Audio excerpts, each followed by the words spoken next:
আসসালামু আলাইকুম ওয়া রাহমাতুল্লাহি ওয়া বারাকাতুহু আলহামদুলিল্লাহি রাব্বিল আলামিন নাহমাদুহু ওয়া নুসাল্লি আলা রাসূলিহিল কারীম আম্মা বা'দু সুপ্রিয় বন্ধু প্রিয় দর্শকবৃন্দ আমরা নিজেকে প্রশ্ন করি বিপদে পড়লে কার কাছে যাই রিজিকে ভয় কাকে বেশি করি মানুষের কথা বেশি ভাবি না আল্লাহর আমল করি আল্লাহর জন্য না মানুষের জন্য এখানেই বোঝা যাবে আমাদের তাওহীদ কতটা জীবন্ত সংক্ষিপ্ত আলোচনা আমাদের জীবনে তাওহীদ কোথায় প্রিয় ভাই ও বোনেরা তাওহীদ কোনো মুসলমানের সিলেবাস নয়, এটা জীবনের শ্বাস। নবীজি সাল্লাল্লাহু আলাইহি ওয়াসাল্লামের পুরো জীবন ছিল তাওহীদের জীবন্ত তাফসীর।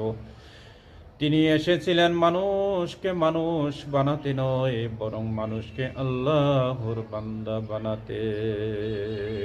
আর একটা মানুষের পুরো জীবনটাই হলো তাওহীদ। হে আল্লাহ, আমাদের তাওহীদকে খাঁটি করে দিন, শিরক থেকে হেফাজত করুন এবং লা ইলাহা ইল্লাল্লাহু মুহাম্মাদুর রাসূলুল্লাহ এর উপর মৃত্যু দান করুন। আল্লাহুম্মা আমিন।